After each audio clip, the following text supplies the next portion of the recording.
Morning everybody, welcome back to Indycar, back in the normal place, back in the car again after last night's experimental show over at Independence Live. Now this morning I'm broadcasting from Anniesland, and I thought I would do a little, what would you say, a little critique of last night, what went well, what didn't go so well. And actually the first thing that struck me, having done a studio show for the first time, is just how much work goes into producing any kind of studio-based show at all, even the simplest format of a half an hour chat show like the one I was trying to do last night. Takes a tremendous amount of teamwork. We have people actually setting out the studio, so there's actually 4 members of staff at Independence Live. We have to set out the entire studio, including all the seating, all the props, all the set, positioning all the cameras, and there are 4 or 5 different cameras in different locations around the studio. That, as well as welcoming the studio audience into the studio just before things kick off. Going through the running order, also checking all the microphones are working, everybody's mic'd up okay. Now, in spite of all the best care that you can possibly put into a show like that, there are always things that can go wrong. And as you're probably aware, if you watched last night's show, there was an issue with the microphones causing some echoing and some clicking. Now, when you're using a microphone which is attached to your clothing, every time you move, sometimes it rubs against some other part of your clothing, causes it to click or make some kind of noise. So clothing mics are always a little bit problematic from that point of view, and we had a wee bit of a problem with that. The main problem we had with the microphones last night was actually to do with echoing. Nobody's quite sure exactly what the technical issue was, whether it was a new mixing software or whether the microphones were actually picking up more than one person at a time and we were getting an echo. Whatever it was, it did make a difference to the broadcast quality, unfortunately, but it's not something that either Kevin Givney, who's working in the technical booth behind the scenes, or David McGowan, who stepped in with the boom mic later on, could actually do anything about at the time.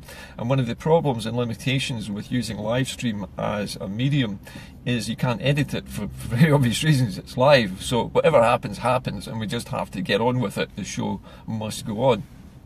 Despite all those difficulties though, and despite the fact that both Kevin and David put in heroic efforts to make sure the show came about at very short notice, because I'd asked a lot from Independence Live to get this little show together in such a short time. It was less than 10 days it took to get the show put together. That's very short indeed. The point is that it went pretty well, and the response we've had from viewers who watched it was that they were pleasantly surprised, both by the format and the content. The studio audience didn't know what they were coming in to watch. Some of them were independent supporters, some were not, some were friends of family. Some people had just wandered in basically off the street to see what was going on. So the response of the studio audience is important as well. I'd also like to thank my friend and ex-colleague Chris O'Kane for stepping in to be interviewed last night. Now, Chris is a man of various talents, but one of the things Chris is particularly skilled at and qualified at is as a cameraman. He trained as a television cameraman. He also runs a panoramic photographic business with a unique form of camera. So Chris was well placed to perhaps offer a different viewpoint on Independence Live and their operation, and we've had some ideas of actually how to make things a little bit better in future. But those of you who watched the show last night will know that Chris's book, The Journey to Cydonia, is about anomalies on Mars, and Chris's research into these in conjunction with other researchers across the Atlantic and America.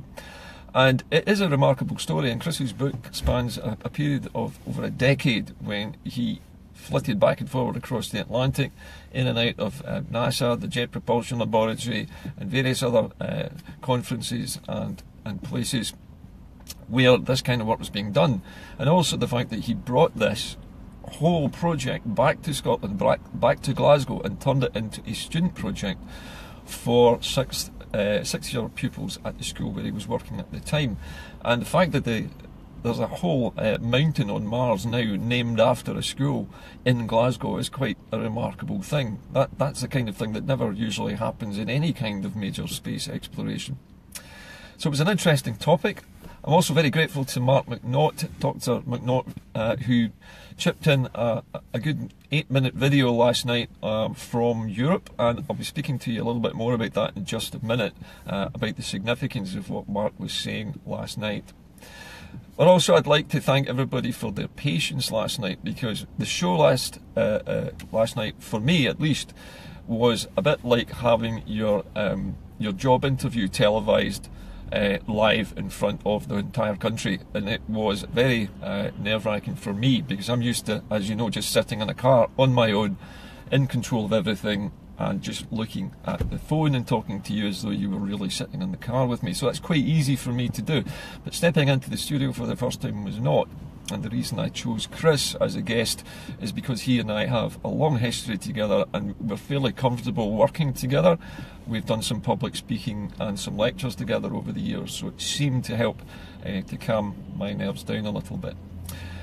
Whether I'll do another show of this type again, this kind of evening show, I'm not sure at the moment. Not because of the issues with the microphone or anything like that, but just simply because of time constraints. I would like to be able to do it, and I would like Independence Live to be able to afford some better equipment so they don't suffer from the kind of technical glitches that seem to bedeck some of their productions. Not all of them. I know this doesn't happen all the time, but when you are putting up and taking down equipment every time you use it, there is wear and tear on things like connections and cables and plug sockets, and these things get loose and wires become loose and signals get poor. So equipment like that, when it's used on a daily basis, wears out and it needs to be replaced. And I know that most of the funding, if not all of the funding for Independence Live, comes from donations, from crowdfunding, and that is really largely to pay for Kevin Gibney, who's the technical brains behind Independence Live, to actually do the work full time.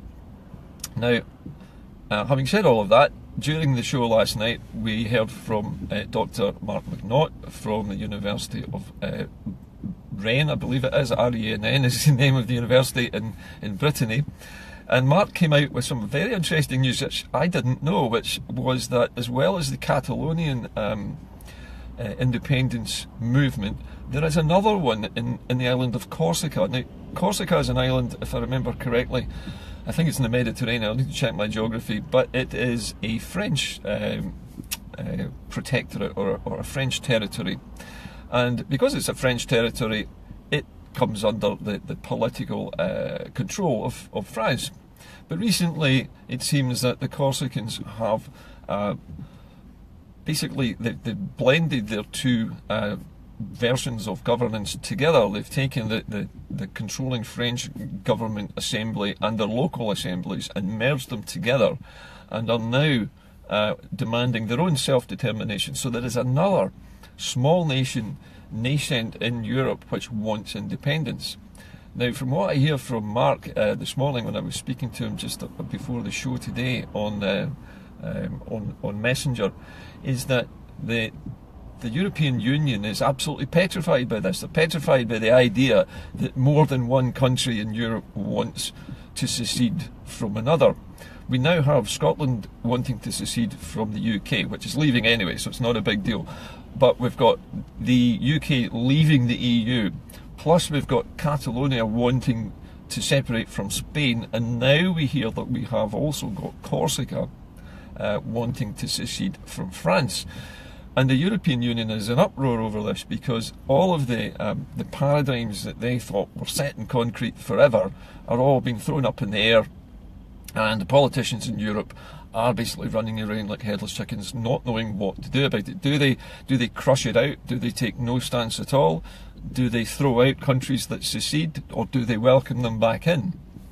But I was pointing out to Mark this morning that if the European Union is wise in this particular case, they will welcome all three of these new nations straight into Europe without any delay whatsoever. Because if you think about this, think about it logically, Scotland is already a European Union member state, albeit as part of a larger entity. Catalonia is also a European member state as part of a larger entity, and so is Corsica. If all three of them are separating from these larger entities, they are all still de facto European states. They converge exactly with European standards. They meet every single necessary requirement, and they're already members. And if the European Union, as I say, is wise, they will just simply commute their membership from being part of the larger entity to being individual members with a commensurate reduction in the fee. So a smaller country obviously will pay will pay a proportionately smaller fee because it has fewer people and a lower economic output. I don't see the problem with this. I've never seen the problem with this, actually, frankly. From a Scottish point of view, a Catalonian point of view, or a Corsican point of view. And I think these three different countries should actually get together. There should be some kind of pan-European small secessionist grouping which allows Scotland, Catalonia and Corsica to get together and to plan out a common approach to how they deal with the European Union and how they re-enter the European Union, or how they trade with the European Union using the European Free Trade Association, or EFTA as it's known. So there are lots of different things at play in Europe at the moment which we're not aware of because the BBC will not report it, the ITN won't report it, and the European Union is not encouraging the British media to report any of it for very obvious reasons. They don't want to encourage this. It's not the remit of the European Union to encourage any kind of political change. In fact, quite the reverse. They want complete stability. They want a politically static Europe that they can manage. But, as I've said, there is no reason why one small country seceding from another European country should not just simply be welcomed straight into the family with a new set of terms. It would be relatively straightforward. No new treaties would need to be drawn up.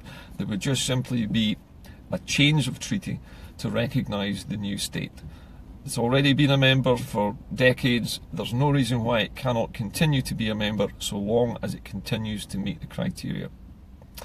So a lot of things came out of the show last night, and I am actually quite relieved to be back in the car today and able to talk to you without having to set up microphones and without not knowing when we're going on air and without having an audience present.